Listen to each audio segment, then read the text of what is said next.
Hi guys, మొన్న pole పెట్టినా కదా, దాంట్లో చాలామంది పార్టిసిపేట్ చేసిరు. అసలు ఏ టెస్ట్ ఎందుకు చేయించుకుంటారు, అసలు టెస్ట్ గురించి తెలుసుకోవాలని అడిగిన. చాలామంది చెప్పమని చెప్పారు. సో ఈరోజు నుంచి మనం సిరీస్ అయితే స్టార్ట్ చేస్తున్నాం. అసలు ఏ టెస్ట్ ఎందుకు చేసుకుంటారు, అది ఆ టెస్ట్ ఏంది అని చెప్తా. సో ఫస్ట్ టెస్ట్ వచ్చేసి సిబిపి. ఈరోజు ద మోస్ట్ కామన్ డాక్టర్లు రాసే టెస్ట్లలో సిబిపిఏ ఫస్ట్ ఉంటుంది. సిబిపి అంటే కంప్లీట్ బ్లడ్ పిక్చర్. దీంట్లో మనం మెయిన్గా 3 చూస్తాం. ఒకటి హిమోగ్లోబిన్, మన బాడీలో ఆక్సిజన్ని క్యారీ చేసే ప్రోటీన్ ఇది. నెక్స్ట్ డబ్ల్యూబీసీ అంటే వైట్ బ్లడ్ సెల్స్, తెల్ల రక్త కణాలు అంటారు కదా, ఇవే మన బాడీలో ఏ ఇన్ఫెక్షన్ వచ్చినా దాంతో ఫైట్ ఇవే చేస్తాయి. మన బాడీలో సోల్జర్స్ లాగా పనిచేస్తాయి ఇవి.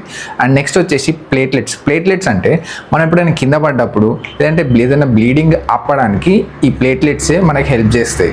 చాలా కామన్గా మనం వినేది ఎప్పుడంటే డెంగ్యూ కేసెస్లో ప్లేట్లెట్స్ తగ్గిపోయినాయి అంటారు కదా, ఇవే అన్నమాట. So the most common test CBP. దీనివల్ల మన ఇమ్యూనిటీ కానీ లేదంటే అనీమియా ఏమన్నా ఉన్నా, ఇన్ఫెక్షన్స్ ఏమైనా ఉన్నా ఈ సిబిపి టెస్ట్ ద్వారా తెలుసుకోవచ్చు. ఇంకా నెక్స్ట్ మీకు ఏ టెస్ట్ గురించి తెలుసుకోవాలని ఉందో కింద కామెంట్లో చెప్పండి. వీడియోని మీ ఫ్రెండ్స్ అండ్ ఫ్యామిలీకి తప్పకుండా షేర్ చేయండి.